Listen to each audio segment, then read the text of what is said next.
Hi, I'm Coach Corey Wayne, and this is my video coaching newsletter. And the topic of today's newsletter is going to be why it takes most people 18 months to fully get over their ex. So I was reading a study that was done a few years ago, and it was like, what is the average time that it takes people that have gone through a bad breakup and a long-term relationship? How long does it take them to get through all the phases of grief and get to the point where they get used to living again without the other person? And it's about 18 months or a year and a half. And so you got to assume that if you're going through a breakup and it's difficult, because what a lot of guys do, especially if the guy's doing the ending of the relationship, is because we all experience this when you're in a relationship. It seems like there's so many girls that are interested in you and coming on to you and giving you eyes that let you know that they're into you. And then as soon as you become single again, it seems like poof, all those girls disappear. And it's because our vibe completely changes. When you're in a relationship, you have plenty of sex and intimacy, female companionship. So your cup runneth over, so to speak. So you're everywhere you go, you're in a non-hungry state. You're not trying to get after or get with any girl. And women can sense that. They can feel that. And that's why they notice it. But as soon as you go from having an abundance of female attention in your life, to zero attention, your vibe shifts, your vibe changes. And women can pick up on that too. And so the average guy thinks, I'll meet somebody way better than this girl in a few weeks, a month or two at tops. But when they get about at the 90-day mark, 3-month mark, and they haven't found anybody, they start getting scared. They start becoming fearful. They start thinking, am I never going to find anybody that I was as good to me as the last girl? And then they start second guessing and doubting themselves. And then they often want to go back to what they had. We've talked about this with the girls in the podcast because they've had these experiences. A guy, they break up, and then 3 months later, the guy is trying to get back together with them, showing up at venues and things where they know they're at and those kinds of things. Whereas before, when they broke up, they were, see you later, and riding off into the sunset. And so the other thing we got to keep in mind is that when you're in a relationship, especially when you're living together, it's your whole identity is wrapped up in you and her. You live together, you sleep together, you shower together, you take trips together, you do family vacations together, you get together on birthdays and holidays with each other's families, those kinds of things. You go out on double dates with your friends and your other couples that you know that are in relationships. And then all of a sudden you're single and that person's no longer in your life. So you're like your whole social life, everything you were, everything you identified with is just completely gone. Now it's just you again. And that's hard to get used to, especially when you've been together with somebody for several years and when you've been living together or if you have kids together. It's just not easy. It's like you wake up one day and you're like, I don't even know who I am anymore. Because everything about your life involved this other person, and now this other person's not around anymore.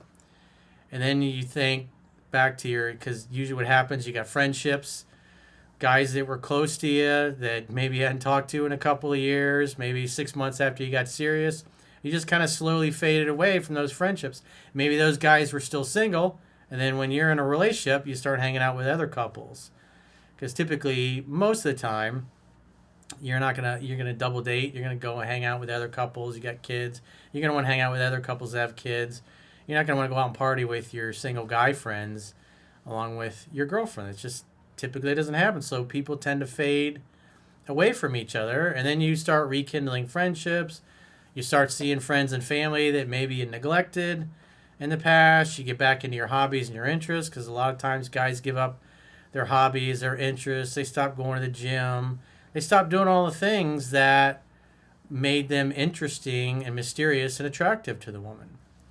Oftentimes, in order to please her, so she doesn't get upset at him, doesn't say, "Oh, you're always in the garage tinkering with that damn old car. You're always playing with your model trains.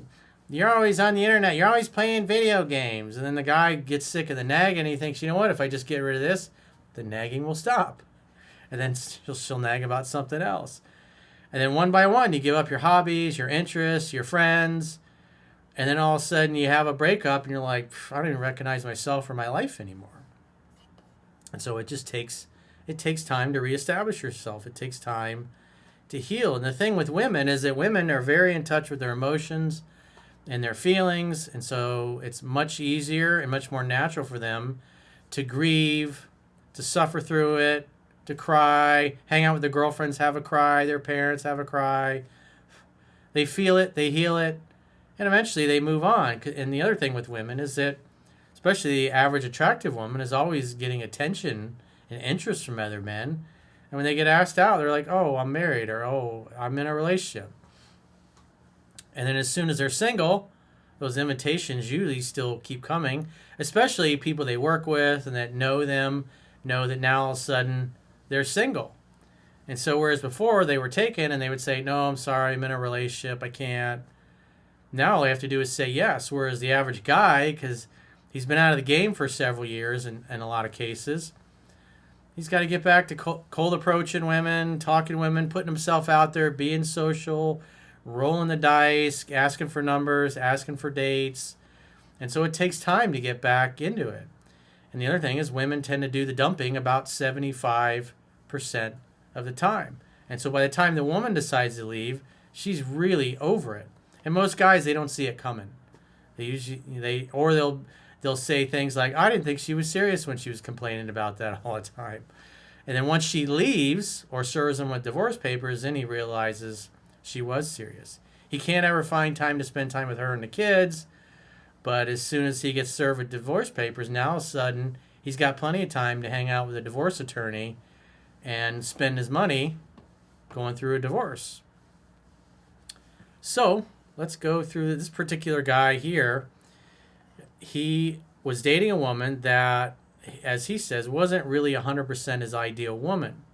She had 2 kids with 2 different dads, so she got 2 different baby daddies.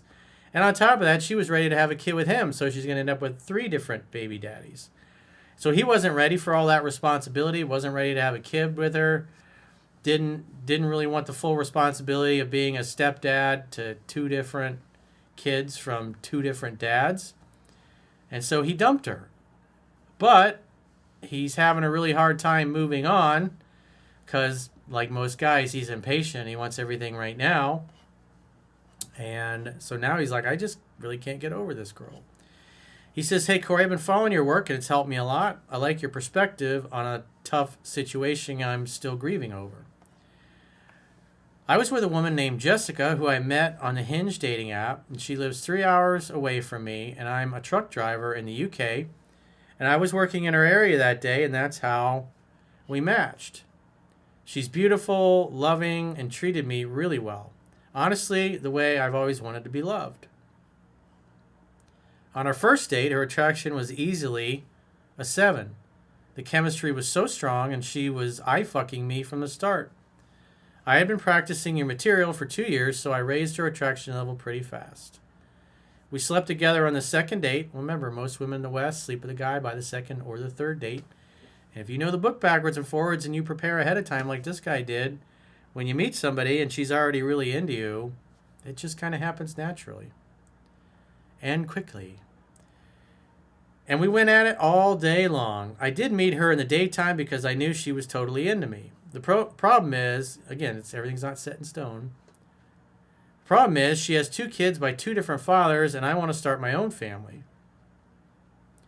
I loved her, and I started to love her kids too, but deep down, I knew that lifestyle wasn't what I wanted because I wanted to meet someone who I could start my legacy with. Also, the travel was long distance for me, and she doesn't drive. This is where I went wrong on creating my ideal list of qualities. She wasn't someone who knocked my socks off, but because she was so attracted to me, it really made her more sexy to me. That's so true. When we meet a woman that we're like, she's not really what I'm looking for, but she's really into you, it's nice because most of the time that does not happen. She would buy gifts for me and was so loving. We dated for 6 months, and by month 2, she brought up being together. In my gut, I knew I shouldn't have agreed to it, but I did anyways. Well, this is another thing that you got to get used to as a man, and I definitely struggle with that for those of you that read the book, when I was younger. I mean, I went and got married to a girl who was a great woman, but I wasn't ready to get married, didn't want to get married, but I got talked into it by everybody around me, and they were all dismissive of my feelings and my intuition that it wasn't the right thing to do and it didn't feel right. They were like, oh, you just have cold feet, Corey. That'll pass. The longer you're together, you'll get over it. Love is love. You guys are so great together. And what did I know? I was like 24, 25 years old. And so I'm listening to women that I work with, women that were married, women that I was friends with, women that were my age. And a lot of my friends, same thing. They're getting serious. We're going to weddings all the time. Sometimes we got 2 weddings a weekend to go to with people that we grew up with. And so it's like everybody was doing it. And it's like, so when are you going to put a ring on that finger, Corey? And you get all this pressure. And you think, well, this is the best it's ever been. What happens if I leave? What if I never find anybody as good to me as her? Because I didn't have a lot of life experience at that point. And so because of my fear that I wouldn't find anybody better, fear that I wouldn't find anybody else that liked me as much as that again, fear that I wouldn't find somebody that I really clicked with, maybe I was just being delusional and had a irrational fantasy, I went ahead and did it. Even after I bought the ring, I was still doubting it. And I was like, I'm going to take this back and get a refund. I'm not really ready to do this.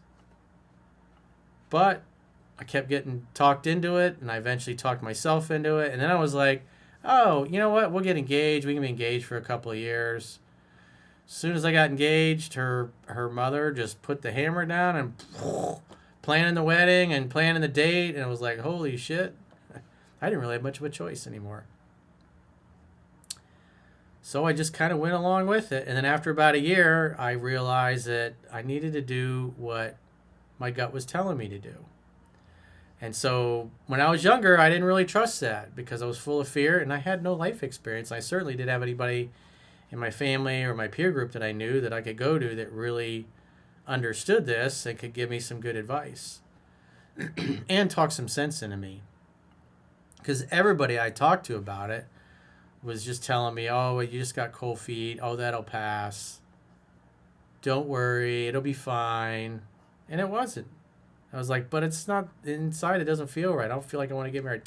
Oh, it's just because you're young and you're not experienced. That'll pass. You know, you'll be fine. You guys are great together. Don't let her get away. It's like, so everybody was dismissive of my concerns and my intuition and what felt right for me. And we're just determined that they thought we needed to be together. And since I didn't know any better, I didn't have any life experience to speak of, I went ahead and did it. And it still didn't feel right. And after a year, I finally was like, I can't do this anymore. I gotta trust what my gut is telling me for once in my life. And as hard as it was the best decision I ever made. And there were times after I left that I thought about going back. We had split up. And then, like, in a few weeks later, we were sleeping in separate bedrooms, and then we got back together for about a month, and then I finally left for good. It's not easy. It's not fun breaking somebody's heart, especially somebody that was ready to spend their life with you. It was awful. Felt really guilty about it. We had a lot of fun together. The sex was absolutely amazing. She did everything just to please me. She completely submitted to me and did everything for me. She called and pursued me every single day for 6 months and even 1 month after we split up. She said she couldn't do it anymore and she had to delete my number. She even asked me to move in with her and add to her family, but I turned it down because I want freedom and my own kids one day without the complications of raising someone else's. Well, what I realized, and I wrote about in the book, if you really love the mom, you'll love her kids. You won't give a shit. You'll love her family. You'll love being part of it.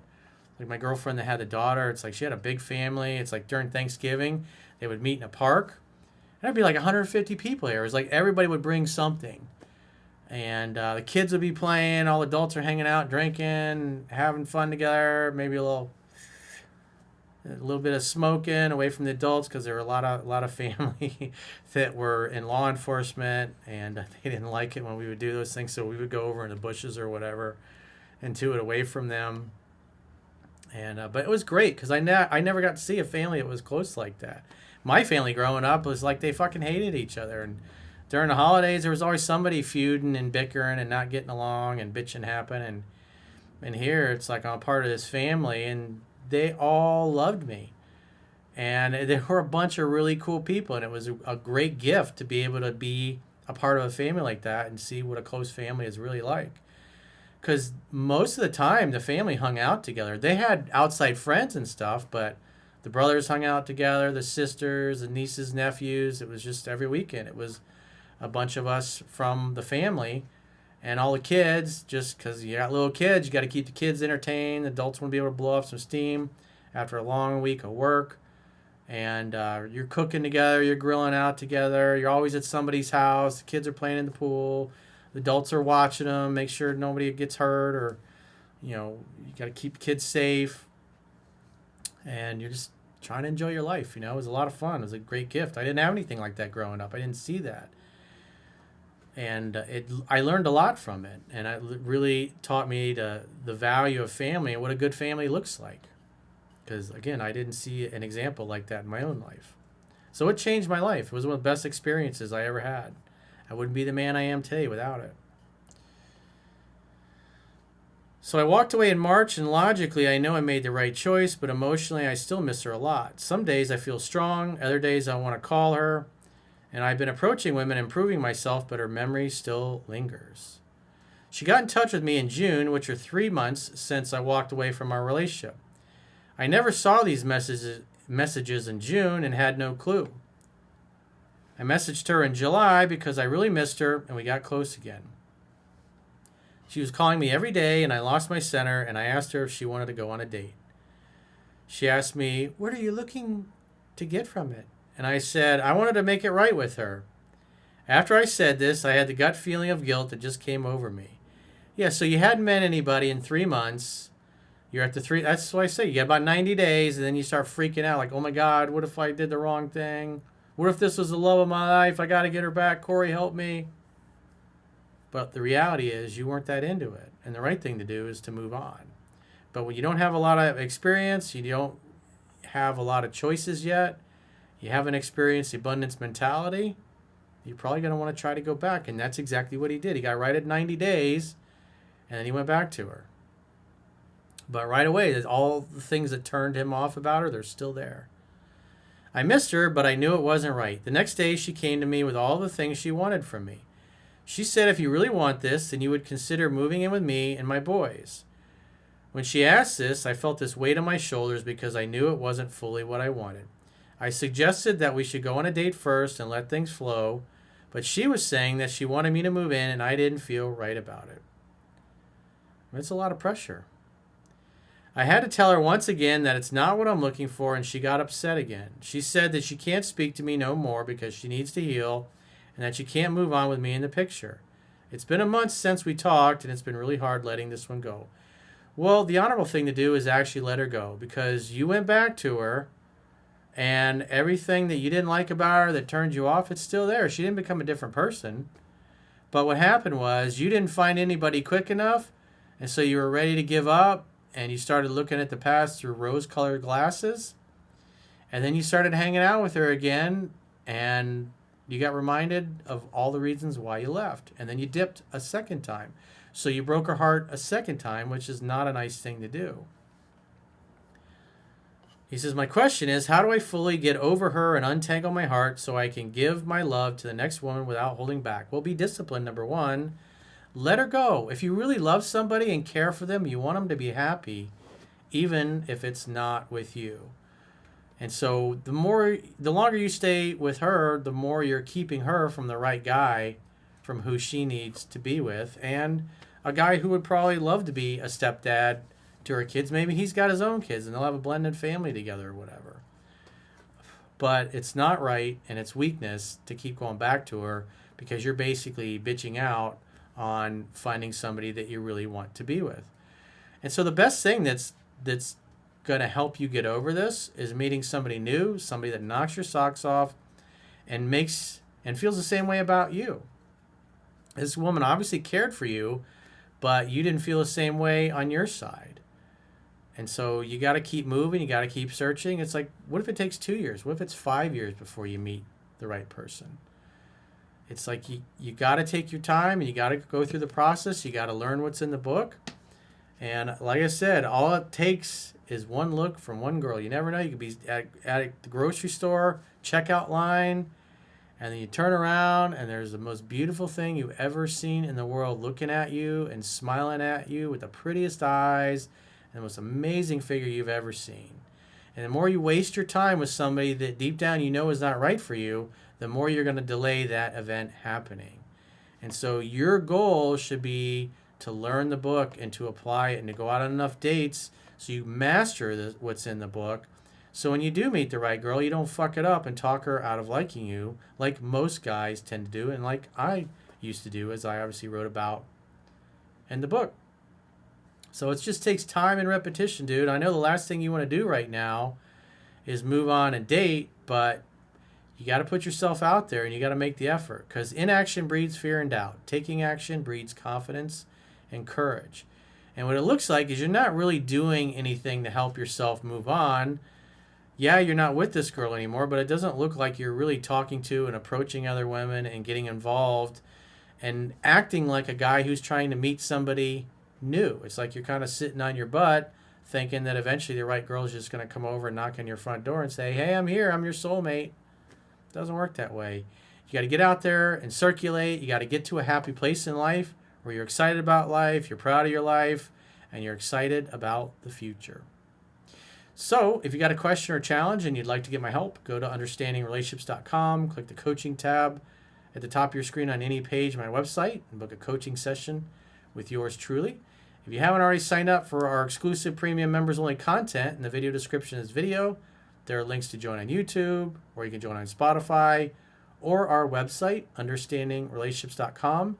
Just click the plans tab when you get there. And you can do a 7-day free trial on our website to check out all the great content you get for your money. And if you choose an annual plan, you can get a 25% discount at the end of the 7-day free trial. So go there now, understandingrelationships.com, sign up for a 7-day free trial. And until next time, I will talk to you soon.